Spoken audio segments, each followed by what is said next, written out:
नमस्कार दोस्तों, भारत के सबसे बड़े रहस्य की सीरीज के पार्ट 2 में आप सभी का स्वागत है।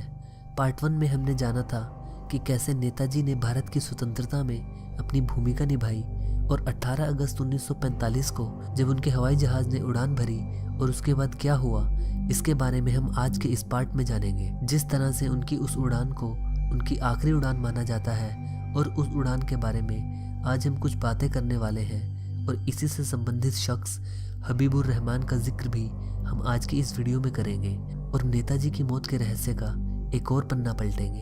तो चलिए दोस्तों, शुरू करते हैं। हबीबुर रहमान ब्रिटिश राज में इंडियन आर्मी के एक ऑफिसर थे और द्वितीय विश्व युद्ध में चुंगलुन की लड़ाई में ब्रिटिशर की तरफ से लड़ते हुए इंडियन आर्मी जापानी आर्मी से हार गई थी और इन्हें बंधक बना लिया गया था। फिर नेताजी ने इन्हें छुड़वाया था और आज़ाद हिंद फौज में इन्हें ऑफिसर नियुक्त किया गया था। रहमान उस तथाकथित प्लेन क्रैश वाली कहानी के दिन नेताजी के साथ उसी प्लेन में मौजूद थे जो कि कुछ छोटी मोटी चोटें खाकर एकदम स्वस्थ जिंदा बच गए थे। तो जानते हैं उनके द्वारा बयां की गई उस कहानी को, जिसके लिए हमें 7 दिन पीछे जाना पड़ेगा।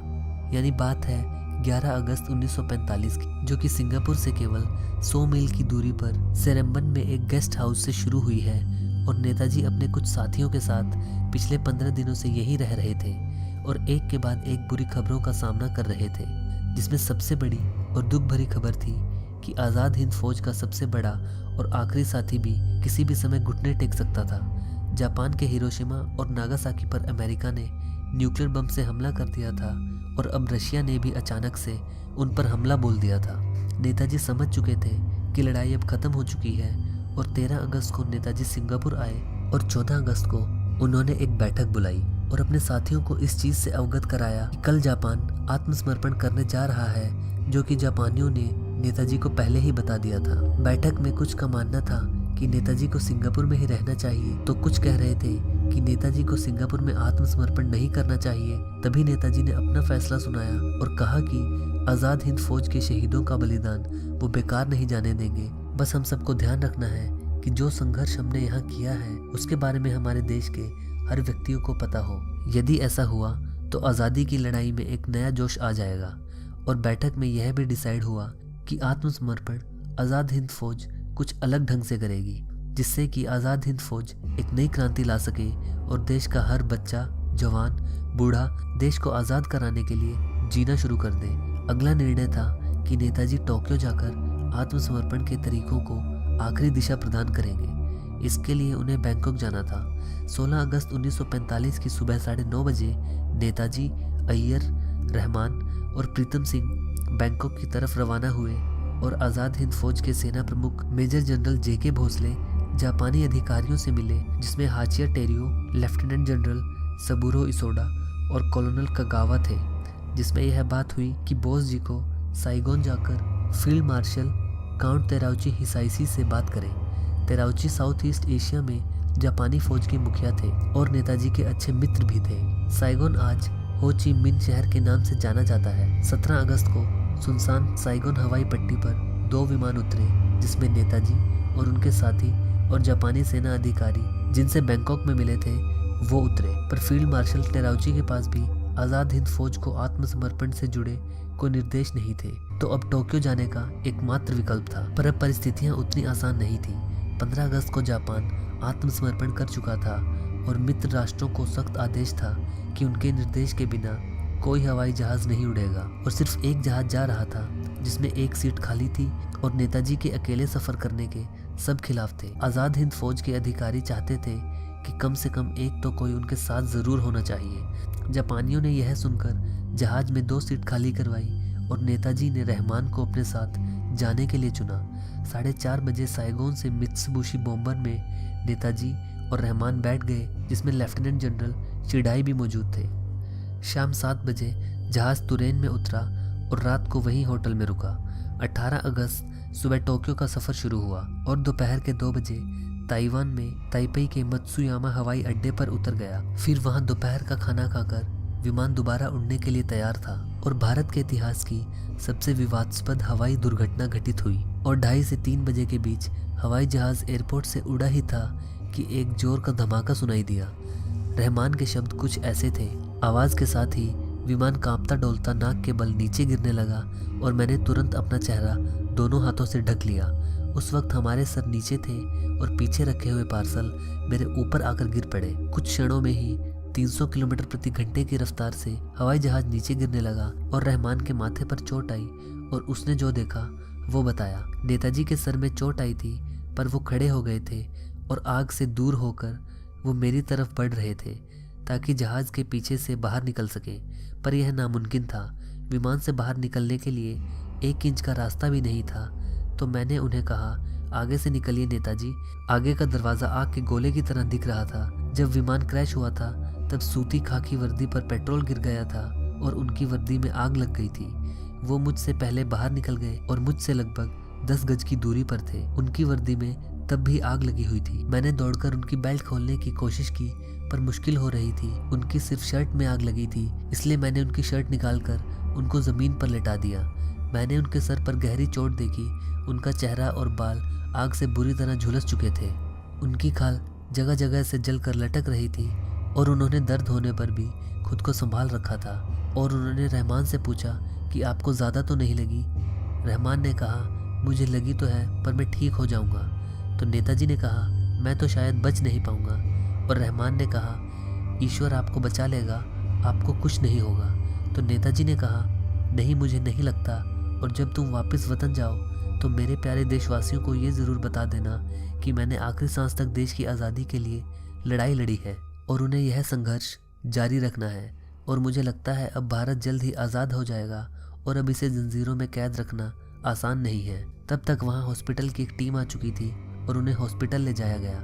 नैनमोन मिलिट्री हॉस्पिटल था उन्हें जहाँ ले जाया गया था। उस हॉस्पिटल के प्रभारी कैप्टन तानेशी योशिमी सबसे पहले नेताजी के पास आए और उपचार शुरू किया। रहमान के अनुसार उसने खुद अपने हाथों से नेताजी के घावों पर तेल लगाया और घावों को साफ किया। सबसे ज़्यादा चोट उनके सिर पर बाईं तरफ आई थी। यहाँ पर रहमान एक ध्यान देने वाली बात कहते हैं, पता नहीं हमारी सरकार की बनाई गई कमेटीज ने इस पर ध्यान क्यों नहीं दिया। रहमान कहते हैं कि झुलसने के बाद ना अब उनके बाल बचे थे और ना ही पहचान का कोई अन्य निशान था। इसके बाद उन्हें ऑपरेशन थिएटर में ले जाया गया और ऑपरेशन के बाद वो ज़्यादा नहीं बोल रहे थे, बस 2 बार पानी मांगा और फिर बेहोश होकर उनकी मृत्यु हो गई। उनकी मृत्यु के समय वहाँ डॉक्टर योशिमी, रहमान, नाकामुरा और कुछ नर्सें उपस्थित थी।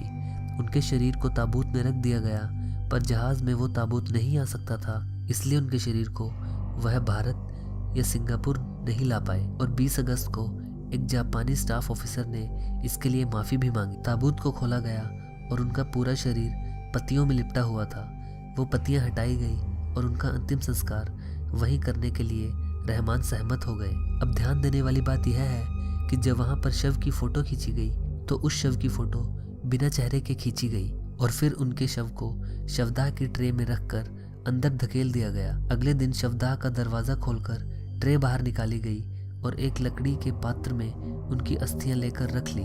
रहमान के अनुसार नेताजी के दांत में जो सोने की फिलिंग थी उसका टुकड़ा भी उन्हीं अस्थियों में था। तो यह था रहमान की आंखों द्वारा देखा गया सच। जापानी न्यूज़ एजेंसी ने 23 अगस्त 1945 को इस समाचार को प्रसारित कर दिया कि नेताजी नहीं रहे। भारत में यह खबर 24 अगस्त को छापी गई। इस खबर के कारण 24 अगस्त को पूरा अमृतसर बंद रहा, 25 को अहमदाबाद और 26 अगस्त 1945 कराची में सुभाष बोस दिवस के रूप में मनाया गया। इस खबर से अंग्रेजों का एक बहुत बड़ा सरदर्द खत्म हुआ था, पर viceroy field marshal Archibald bevel इस खबर को लेकर अपनी शंका दबा नहीं पाए और अपनी डायरी में लिखा कि अंडरग्राउंड होने से पहले ऐसी ही बातें की जाती हैं। हुआ बहुत कुछ ऐसा ही। 29 अगस्त 1945 को जवाहरलाल नेहरू द्वारा संबोधित की जा रही एक प्रेस कॉन्फ्रेंस में एक अमेरिकी पत्रकार ने दावा किया कि उसने खुद अपनी आंखों से बोस जी को 4 दिन पहले साइगोन में देखा है। धीरे धीरे शक गहराने लगा और झांसी में स्वयं नेहरू ने कहा कि वो नेताजी की मौत को सच नहीं मानते और उन्होंने कहा कि हाँ, मुझे ऐसी कई रिपोर्ट मिली है जिनसे इस मसले की सच्चाई पर संदेह होना स्वाभाविक है। देश के बंटवारे के समय होने वाली हिंसाओं को देखकर गांधी जी ने नेहरू जी और पटेल जी को डांटा, काश उनका तीसरा बेटा सुभाष यहाँ होता। जब एक अंग्रेजी पत्रकार ने उन्हें कहा कि उनकी मृत्यु हो चुकी है, आप जानते तो हैं, तब गांधी जी ने जवाब दिया, वह रशिया में है।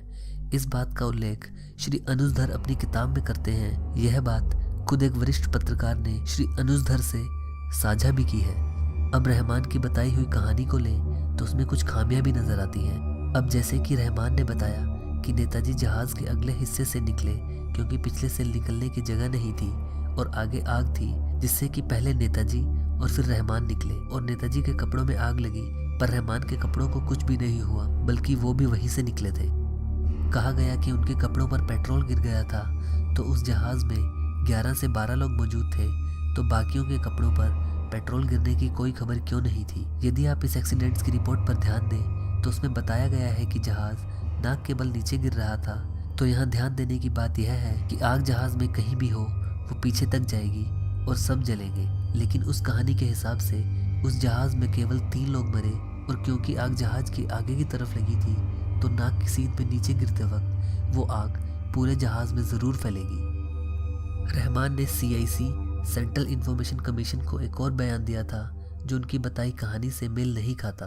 उनका कहना था कि विमान से निकलने के बाद वो झटपट बॉस की मदद के लिए भागे जिनके के कपड़े जल रहे थे, जबकि CSDIC combined services detailed interrogation centre को दिए बयान के हिसाब से क्रैश के जोरदार झटके से कॉकपिट के ऊपर लगाया गया कवर टूट गया था और नेताजी के साथ साथ रहमान भी उसी में से रेंगते हुए बाहर आए थे। पर रहमान ने बताया था कि उनके कपड़ों में आग नहीं लगी थी, केवल सुभाष जी के कपड़ों में ही आग लगी थी। नेताजी रशिया जाना चाहते थे, जैसा कि इस सीक्रेट डॉक्यूमेंट से प्रूव होता है, तो उन्हें रशिया भेजने के लिए ये कहानी बहुत बढ़िया थी। कांग्रेस द्वारा इंटेलिजेंस ब्यूरो को दी गई एक जानकारी के अनुसार गांधी जी को गोपनीय सूचना मिली थी कि नेताजी जीवित हैं।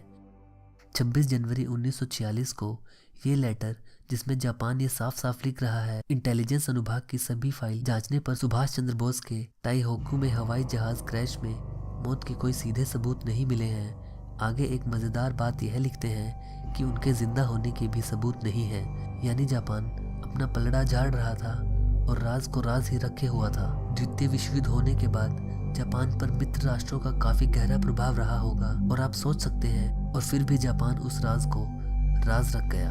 तो दोस्तों, इसी के साथ इस मिस्ट्री का हमारा पार्ट 2 भी समाप्त होता है। तो इसी मिस्ट्री के पार्ट 3 को लेकर अगले संडे सुबह 11 बजे मिलूंगा। तब तक के लिए नमस्कार। अगर आपको वीडियो पसंद आए तो इसे लाइक और शेयर ज़रूर करें, और अगर आप इस चैनल पर नए हैं तो चैनल को सब्सक्राइब ज़रूर करें। धन्यवाद।